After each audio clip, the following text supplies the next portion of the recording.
La violencia de la oposición nuevamente en evidencia y dejándolos prácticamente al visto de que los que no piensan como ellos, bueno, básicamente son linchados. Por los creyentes de la democracia sí, porque cuando nos gobiernan su partido político todos son una dictadura y todos son antidemocráticos. Pero ya estamos acostumbrados a los gorilas de siempre, quienes se adueñan de las banderas totalmente nobles como son los paros universitarios, en este caso la marcha de los jubilados que fue totalmente copada por oposición, por toda la lacra política, sindical.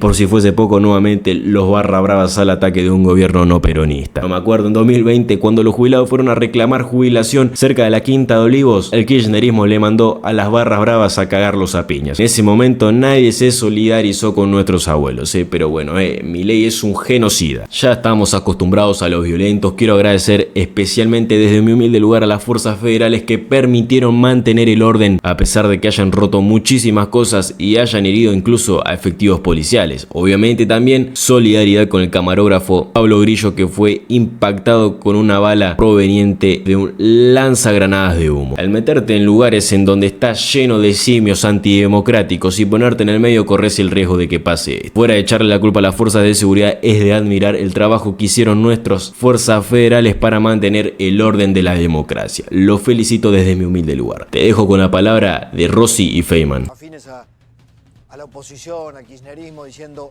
tenemos que ser más, tenemos que animarnos a ir, no nos pueden vencer. ¿Viste? Yo escuché, No, las consignas son realmente muy en guerra, interesantes. ¿viste? Una especie de... Sí. Yo no sé, estuviste... Prácticamente asusando y animando a que la gente... A ver, siguen buscando más sangre, más muertos, más violencia, van a ir a fondo. Me da la sensación, ¿no? Poner al lugar del gobierno, poner al gobierno, perdón, en el lugar de el Duhalde en 2002 con Costec y Santillán. Exactamente. De la Rúa en 2001, ¿no? Con los muertos en la Plaza de Mayo. Milei dictadura. Exactamente. Como Macri fue dictadura. Exactamente. Manual, de manual. Exactamente, el manual. De manual. El baile sincronizado. De manual. En el medio de la CGT con un paro. Yo creo que el gobierno debe duplicar la apuesta, no en duplicar la apuesta en términos de violencia, sino de inteligencia, ¿no? Recién no pude escuchar toda la nota con Soto, pero independientemente de denunciar a los barras, ya lo vamos a tratar, a señalar a los barras... Soto me comentó que vieron de qué manera se movilizaron, porque según Soto, según el gobierno, sí. o Patricia Bullrich, o el ministerio de Patricia Bullrich, hubo un plan sistemático para atacar en la marcha por parte de los grupos de barras bravas. Que lo tenían previamente establecido. Exactamente. Que no estaban las primeras líneas, estaban las segundas, terceras, cuartas líneas, qué sé yo, eso es lo que dijo Soto, ¿no? Y que lo hicieron planificadamente. Bueno. Cómo atacar un grupo acá, otro grupo allá, ¿no? Yo lo que creo que no fue, dice él, una marcha común. No. Se hace siempre. Pero claro que no. Pero por eso esto no es para ingenuos ni para cándidos. Esto de la Unión Cívica Radical, la jueza que liberó a los presos, ¿no? Pobres jubilados. Los convocantes fueron unos pobres jubilados y fueron reprimidos los jubilados. Y omitieron todo lo otro que rodeó a los jubilados. Es mentira que esta marcha... Los jubilados convocan cada miércoles, es cierto, un grupo. Hace años. A esta marcha, ¿cómo andas, Gaby? Bien, a esta marcha se la coparon, se la adueñaron los violentos, con un plan sistemático, con un plan de acción. Y yo creo que de ahora en más, todos los miércoles, por lo menos hasta las elecciones, sí, señor, lo van a hacer sistemáticamente. Sí, señor. Buscando la violencia. Desde la semana anterior habían empezado a planificarlo cuando hinchas, barras de Chacarita ya habían ido a una primera marcha, provocaron... ¿Por qué la lógica de la policía actuando? Porque si la marcha está en la plaza, si la marcha está en el cordón, en la vereda y demás, si no cortan, la policía se queda ahí. Empezó a haber, de nuevo, la típica que empiezan a pechear, a empujar los escudos Pero claro, y demás. muy Y ahí bien. hubo algún tipo de Claro. represión policial a hinchas de Chacarita y fue, ahora tenemos que ir todos, ahora tenemos que movilizar todos. Pero claro, ahora me hace recordar, Gaby, que estábamos nosotros, yo que estaba haciendo el noticiero, Edu, y de pronto teníamos un último momento con algunos de nuestros cronistas, incidentes en la marcha de los jubilados, vamos al móvil, y de pronto eran los jubilados, un grupito, y tenías a la izquierda trotskista. Y las camisetas de Chacarita. Y las camisetas de Chacarita. ¿Quiénes fueron los que provocaron ahí? Esos empezaron a provocar. ¿Sabés lo que te dicen ahora encima? No, bueno, pero era un jubilado de la hinchada de Chacarita, el viejo Daniel, si no me equivoco, lo llaman. Carlos. El viejo Carlos. El viejo Carlos. El viejo, gracias, el viejo Carlos, que él iba para apoyar a los jubilados y demás, pero no es barra brava. No, pero claro. justo estaba rodeado de todos. No, él iba es un jubilado que va todos los miércoles hace un tiempo con la camiseta de Chacarita. Y como la hinchada de Chacarita había visto que este tipo tenía la camiseta, dijeron, bueno, ahora vamos a apoyarlos, ¿no? Exactamente. Y después suman a todos. Y eran miembros de ese grupo que instigaban a los jubilados a vamos a romper el protocolo. Acá nos vamos, porque yo pensaba hoy, ¿no? Cuando escuchaba tanta tontería, cuando no quieren ver, no quieren ver. En la marcha de los estudiantes, multitudinaria, Más de 1 millón de personas. multitudinaria, Ni un solo problema. pacífica, Ni uno. contundente, porque es así que fue una marcha contundente. La primera. La primera, segunda, la primera. Un poco más diezmada, ¿no? Está bien, pero la primera. Pero masivas las dos. Sí, En obviamente, comparación- no, en comparación obviamente. con la de este miércoles. Obviamente. ¿Te das cuenta cuando una Ni marcha... un solo problema. Exactamente. Suponete que ahora haya 1 millón de personas que está en contra del ajuste de Milei, que está en contra de Milei, y de pronto silenciosamente empiezan a copar la plaza de los 2 congresos, empiezan por la Avenida de Mayo. ¿Qué va a pasar? Lo que pasa es que esta era una marcha convocada por violentos para provocar a la policía, para que reprima, para luego victimizar todo el Porque minué si vos de lo vas que pasó. Lo vamos a... Creo que lo dijimos la vez pasada, ¿no? Si vos vas pacíficamente, como fueron 1 millón de personas, pacíficamente, Exacto. a la marcha de los estudiantes, no llevas ni armas de fuego, ni piedras, ni Facas. bombas molotov, Ni facas ni armas tumberas. Ni facas, ni armas tumberas, Claro. ni tampoco llevas bidones de nafta para incendiar patrulleros, ¿no? Si vas pacíficamente, vas pacíficamente, Sí, sí. ¿no? Sí. Bueno, lo del otro día no fue pacíficamente. No era la intención No, pacífica. Totalmente. Lo que no vio la jueza, ¿no? Lo que no vio la jueza, por Entre supuesto. otras cosas. Porque una cosa es manifestarse, y eso sí es lógico, y lo podemos hacer en la democracia que logramos conseguir en el 83, ¿no? Ganándole a la dictadura militar. Y otra cosa muy distinta, lo que vinieron a hacer adrede Totalmente. estos tipos. Totalmente. Bueno, esta es una amenaza. La amenaza del miércoles. Pero el gobierno enfrenta otra amenaza de carácter institucional, si se quiere, que es la de jueves. Bueno, está bien. Pero en esa, ¿sabés qué, Pablo? Sí. Está dentro de las instituciones. No, y por dentro de supuesto. los roles de la democracia y de uno de los poderes del Estado. Yo te diría, sacándole la primera es una amenaza cierta, el segundo, si querés, es un desafío. No, el gobierno se juega... Un desafío político, El gobierno fuerte. se juega algo muy fuerte. Exacto, ¿no? exacto. El presidente propuso a 2 miembros de la Corte y está a 5 minutos que se los voltee. Exactamente. Es eso. Que- Pero eso está bien, eso es en el marco de las instituciones. Ya sé, pero... Está bien. Pero los dos son hechos políticos, Eduardo, fuertes. Trascendentes. Eso es lo que digo, ¿no? El gobierno enfrenta la semana que viene un hecho de características violentas, seguramente violentas, Con tufillo destituyente. con tufillo destituyente, Afuera. sí, afuera. Y el jueves te diría, a ver, es una acción claramente política Para debilitar al gobierno. también. En sí, a Para ver, debilitar. ¿qué pasa? Pero no es lo mismo. No es lo mismo, pero, Ok.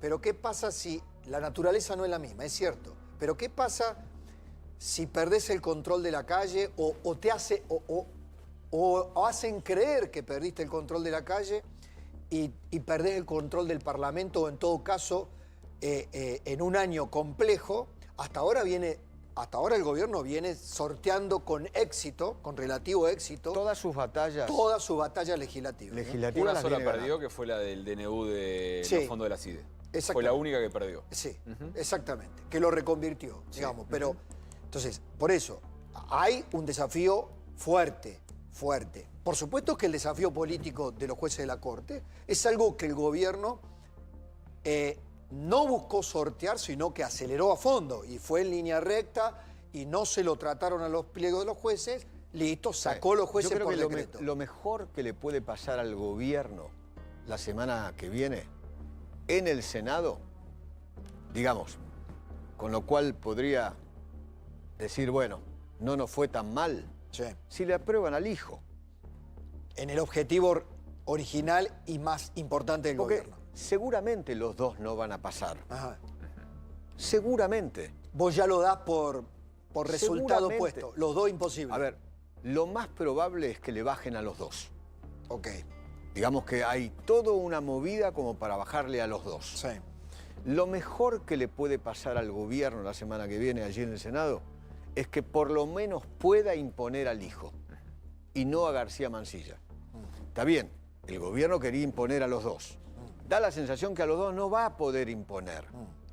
Totalmente. No, Corre riesgo de descartes- que le bajen los dos. No descartes la opción, que sé que se está barajando, hay algunos que ya la tiraron esa opción, de antes del jueves levantar el pliego, por lo menos de García Mansilla. Bueno, por eso. Porque ya Bueno, está en comisión hasta fin de año, vos levantás el pliego, es muy controvertido, quizás hasta más controvertido que haberlo dictado Pero por podés en negociar. comisión. Lo levantás Podés- al pliego para que no te lo rechacen, porque si Claro. te lo rechazan no lo podés volver a o presentar. para que no te lo rechacen o para negociar ese nombre. Exacto. Bueno, y la tercera de las amenazas, desafíos, podemos ponerle los matices si ustedes quieren, es cómo juegan los propios, Eduardo. Que sería el tercer dolor de cabeza que tiene el gobierno. Bueno, lo que fue la Cámara de Diputados, el bloque propio, que fue un vergonzoso, una Armada Brancaleone. Armada Brancaleone, Bloque propio más aliados, ¿no? exactamente. Que antes eran propios, pero ahora no lo son. Exactamente. La Armada Brancaleone, una película de 1966, ¿no? De un cineasta italiano muy importante. Era un grupo de frikis, la Armada Brancaleone, que quería, jugaban a ser Quijote, como el Quijote de la Mancha, ¿viste? Personajes. Bueno, en muchos aspectos, el bloque de diputados se parece a eso. A veces parecen más enemigos que amigos de Milei, ¿no? Y la otra es Villarruel, ¿no? ¿Cómo va a jugar Villarruel? ¿A qué juega Villarruel? En el gobierno ya la tienen como una enemiga. Bueno, las declaraciones no son alineadas. Ya dejaron de ser alineadas hace rato, ¿no? Antes se cuidaba un poco la vicepresidenta en, está bien, puede tener un encontronazo, pero luego hacía un tuit, hacía alguna manifestación en la misma línea que el gobierno. Me parece que vos tenés la misma sensación. Yo tengo totalmente la misma sensación y yo creo que el punto de inflexión fueron dos hechos puntuales. Uno, de los que recuerdo, ¿no? Uno, el famoso jamoncito. Sí. Milei es el jamoncito del medio. Entre Karina y yo. Entre Karina y yo. Y el otro fue el tuit fijado de Villarruel sobre el tema del cantito de la selección contra los franceses. Tal cual, tal Sí, cual. que tenían que Que la pedir propia disculpas. Karina Milei tuvo que ir a hablar a la embajada de Francia, Sí. poner la cara y pedir Sí. disculpas. Sí. Y fíjate No se lo vos... perdonaron Y nunca te más. sumo lo de las dietas del Senado. Ese también fue un punto. Ah, que claro. Bueno, generó- eso sí. Está bien. Pero, Pero eso como lo reparó sí. después, Sí. eso pasó. Lo que a esta altura no cabe la menor duda es que Villarruel, viste que al principio se decía, bueno, la están prejuzgando. Desde la campaña, desde que ganaron las elecciones, cuando apareció la primera bandera, Claro, ¿te obvio. acordás? Es como que yo tengo mi escudería propia, yo tengo mi juego propio, yo vengo a hacer mi juego propio. Yo te voy a decir algo, ahora que estamos haciendo memoria juntos acá, yo creo que la primera herida de Villarruel fue cuando no le cumplieron Obviamente. que ella iba a tener el Ministerio de Defensa y Seguridad. El de seguridad. La AFI también. La ella AFI, quería. Bueno, también. ¿Te acordás? Ese era como un, Me acuerdo perfecto. como un primer esbozo de reparto del poder, ¿no? Que, Donde ella no pudo imponer a los jefes de las 3 Fuerzas Armadas, a los Exacto. jefes de seguridad, y no armar ni la AFI, porque ya tenía a quién poner en la AFI. bueno, Creo que era Miguel Ángel Toma, bueno. Esa, como titular del AFI. esa. Y ya tenía un nombre para el Ministerio de Seguridad y también tenía su ministro bueno. de Defensa. A ver, Eduardo, Gaby, ese esquema casi era, le estaban proponiendo un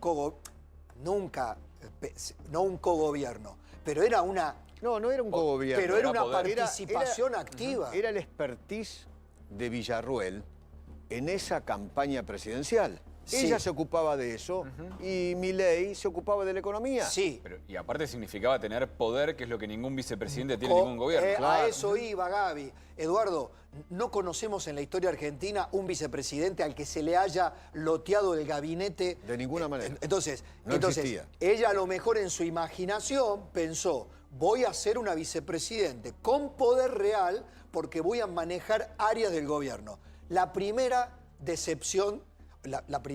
primer sapo que se tuvo que comer Villarruel. Claro. Yo creo que ahí empezó la historia y no terminó más. No, y no no terminó termina. Y ahora no tiene una termina. decisión clave Villarruel, que es la que tiene que poner la firma de convocatoria de esta sesión, porque la sesión la pide Unión por la Patria. Generalmente cuando te la piden, creo que con 5 firmas ya estás obligado a convocarla, Sí. pero también sabemos muy bien que los presidentes tienen algún artilugio para decir, bueno, lo pasamos, porque hay otro pedido de sesión pedida para el jueves, Sí. que es por el tema de ficha limpia y la emergencia de Bahía Blanca, que la pidió Atauche, La Libertad Avanza. Entonces, quizás logra decir, bueno, esta semana este tema y lo pasamos otra semana y le da una semana de changüí. Bueno. El gobierno viene pidiéndole a eso a Villarruel varias veces. Danos aire, danos espacio para negociar. Bueno, yo creo que Villarruel está en la disyuntiva. O es un Paoltroni y rompe, ¿viste? Rompe amarras definitivamente. Por ejemplo, Paoltroni con el tema del hijo. Yo no la veo retrocediendo a Villarruel ahora. Ojo que ella también está en contra del hijo, ¿eh? Lo dijo Por públicamente. Públicamente. Bueno, por eso. Y Paoltroni hasta ahora está más identificado con Villarruel. que con Milei. Ya No lo con Milei dudes. rompió. Con Milei. No lo dudes. ¿Me permiten, podemos sumar, Edu, a esta tertulia al senador Luis Juez? Sí, claro. Porque cuando hablamos del desafío del Senado para el gobierno, cuando hablamos del hijo de García Mansilla, el senador Juez va a ser una pieza clave. Claro, obvio. Porque, y antes que lo pongamos al aire, voy a decir, en el kirchnerismo, su posición pública contra el hijo ya está clara, y pública, y notoria. Pero viste cómo es la matemática del kirchnerismo, dice, tenemos que contrarrestar los senadores nuestros que están con el hijo, buscando que nos acompañen senadores de la oposición. Juez, Tagliaferri, Carolina Lozada, ¿no? Entonces, es una disyuntiva de hierro. Senador Juez, ¿cómo le va? Hola, ¿cómo le va? ¿Cómo anda Pablo? ¿Cómo andan ustedes, Eduardo? ¿Cómo andan ¿Qué ustedes? tal? Bienvenido. Voy a hacer pública una denuncia contra Juez. Cuando hoy le escribí diciéndole, podríamos compartir el Zoom con Eduardo, dice, nunca me convocá para un asado. Me dice, siempre para un Zoom político, me dice. Bueno. Harto de la polenta, Pablo. Harto de la polenta. Sí. Bueno, a ver, Luis, nosotros planteamos, creo que ha estado escuchando lo que estábamos diciendo. El gobierno enfrenta la semana que viene desafíos y amenazas fuertes. Va a ser una semana compleja desde el punto de vista parlamentario. Sí, hay que decirlo y hay que estar preparado. Va a ser una semana compleja porque se presentan escenarios complejos, situaciones complejas, con alto nivel de incertidumbre. El pliego de los dos candidatos a integrar la Corte Suprema, uno ya ministro de la Corte como García Mansilla. Nobleza obliga, debo decirte a vos que durante toda la semana hice ingentes esfuerzos para convencer al gobierno de que retirara el pliego antes que lo tratara la comisión, ¿Ah, sí? para que el hecho de viniera en abstracto. Yo dije, retiremos el pliego, total, este hombre ya juró, entró por otro vericueto que establece la Constitución. Te podrá gustar más o menos, pero es una herramienta constitucional prevista en la Constitución para cuando las sesiones estamos en periodo extraordinario. Ya le tomó juramento y ya es ministro de la Corte. O sea, ¿Y qué pasa? Pero bueno. Y el gobierno no quiere. No sé si no quiere. La oportunidad era antes que lo tratara la comisión, porque ahora ya es operativo ese pliego, ahora va a ir al cuerpo, y yo no veo que García Mansilla, y que lo digo públicamente, tiene sobrados motivos para ser ministro de la Corte. Es un tipo formado, preparado, decente, sobre él no hay una mácula de sospecha de ningún hecho raro, es un tipo que viene de la academia, creo que realmente ilustra y es un valor fundamental para la Corte Suprema. Pero bueno, yo creo que vamos a entrar en una situación compleja, porque ¿qué pasa si el Senado le rechaza el pliego a García Mansilla? Él ya juró y ya está en comisión. Vamos a entrar en un conflicto de poderes. ¿Cómo va a ser interpretada cada una de las sentencias que firme García Mansilla?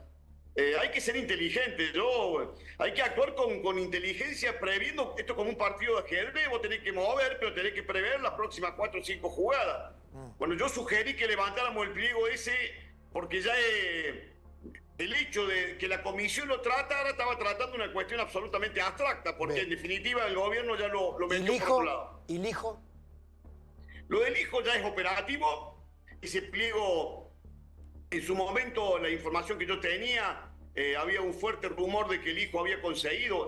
Cuando digo el hijo ha procurado muchos votos a partir de las relaciones que él tiene con distintos dirigentes políticos de distintos partidos, de distintas relaciones, su manejo de la justicia.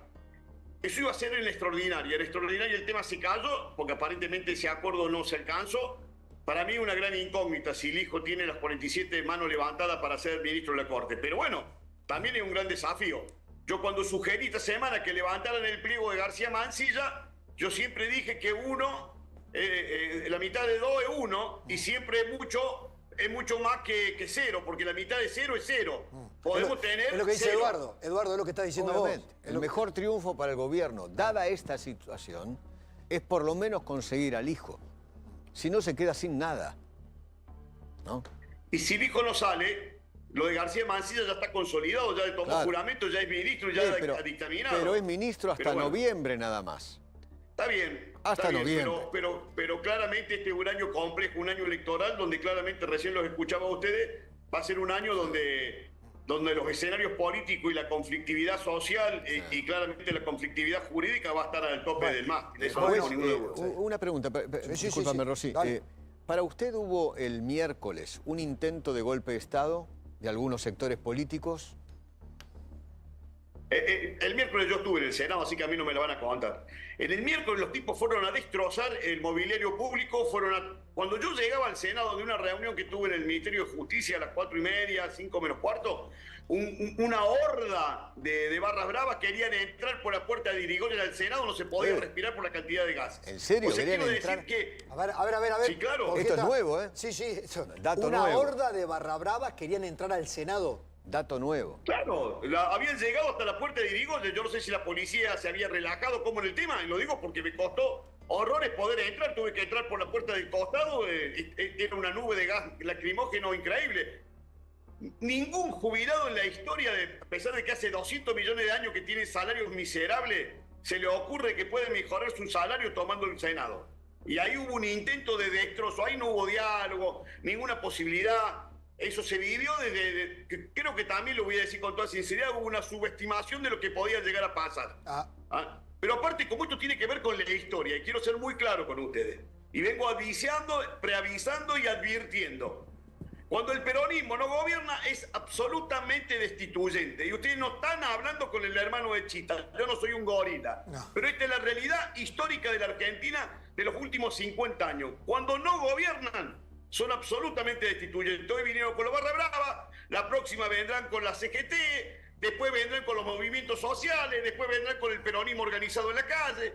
Pero claramente el intento de desestabilizar es absolutamente claro. Acá no había ningún intento para sentarse a discutir, para plantear el tema jubilatorio, para ver cómo se le mejoraba, para ver si se sacaba del congelamiento el bono que reciben los jubilados. Fueron a destrozar el Parlamento. Esto es la verdad y yo lo viví, a mí no me la contó nadie. El miércoles, ¿qué puede pasar el miércoles? Va a pasar de esto. Va a ser así, lamentablemente. Y mira lo que te voy a decir, Pablo, por Dios, y te pido por favor que me dé la oportunidad, ojalá me equivoque, pero me dé la oportunidad, si me equivoco, de pedir disculpas. Hasta que no haya un muerto en la calle, esto no va a parar. Va a ser así. Estos tipos no tienen límite. Lo hicieron inclusive hasta aún con presidentes de ellos, sino qué pasó con Costec y Santillán. Los tipos no tienen límite, no aceptan, no admiten, no toleran, no conciben que el gobierno esté en manos de algún dirigente que no sea peronista. Entonces siempre van a encontrar una excusa. Después vos me dirás, bueno, sí, pero el gobierno cometió, sí, todo lo que vos quieras. Okay. Ahora, lo cierto es que la historia de la Argentina dicen, si no, nosotros estuvimos festejando acá en Córdoba una semana completa porque Macri fue el primer presidente no peronista que terminó su mandato. Sí.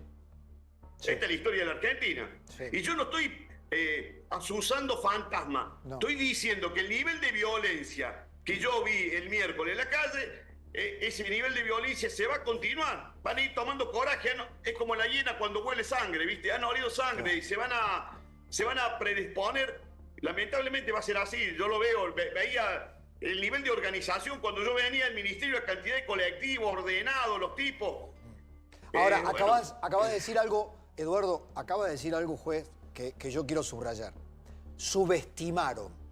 Porque hay algunos que dicen, subestimaron, y otros peor pensado, mira, piensan peor, dicen, lo dejaron venir.